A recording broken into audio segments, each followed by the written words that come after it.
இந்த பூமியில் வாழ்ந்த காலத்தில் நிறைய பேர் இயேசுவின் இடத்துல வந்தாங்க, சுகத்திற்காக வந்தாங்க. ஆண்டவர் சுகத்தை கொடுத்து அனுப்பினார். விடுதலைக்காக வந்தாங்க, ஆண்டவர் விடுதலையை கொடுத்து. ஆனால் ஒரு மனுஷர் இருந்தான், அவன் பேரு குள்ள சகேயு. சுகம் ஆசீர்வாதம் எதுக்காகவும் அவன் ஆசையெல்லாம் என்னன்னு கேட்டால் அவன் சொல்லுவான், என் ஆசையெல்லாம் அவரை பார்க்கணும். அந்த ஆசை எவ்வளோ அவருக்கு அதிகமாக இருந்ததுன்னா, அவனு ராயக்காரன், டாக்ஸ் கலெக்டர், நிறைய பணம். ஏய் வேலைக்காரன் வா, உயரமாக ஒரு ஏழு எடுத்துட்டு வா அப்படின்னு அவர் சொல்லி என்ன பண்ணியிருக்கலாம். அந்த ஆசை, அவரை பார்க்கணுன்ற ஆசை அடுத்தவனை பற்றி யோசிக்கவே தோணலை. தான் ஏதாவது செய்யணும்.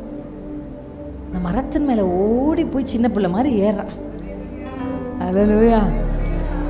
ஏறி இயேசுவை பார்த்தா போதும், அவ்வளோதான். வேற ஒரு பெரிய ஆசை ஒன்றுமே இல்லை. பார்த்தா போதும், எட்டனன்னு கூட அவரை பார்க்கணுன்றதான் அவருடைய ஆசை. பார்த்தா போதும் அப்படின்னு நினச்சவனை எவ்வளவு கூட்டம் இருந்தாலும் கர்த்தர் பார்க்குறாரு. கர்த்தர் ஒருத்தனை பார்த்தா உலகம் அவனை பார்க்கும். இப்போ ஆண்டவர் சொல்கிறாரு, நீ என்னை பார்க்கணும் ஆசைப்பட்டல, உனக்கு என்ன வேணும்னு கேளுன்னெலாம் கேட்கல, நான் உன் கூட தங்கணுன்ற. அவர் சொல்கிறாரு, தேவையோடு வந்தவர்கள் தேவையை பெற்று திரும்பி போனார்கள். ஆனால் இயேசுவே தேவையாக வந்தவன் இயேசு தங்குறதுக்கு வீட்டுக்கு கூட்டு போய்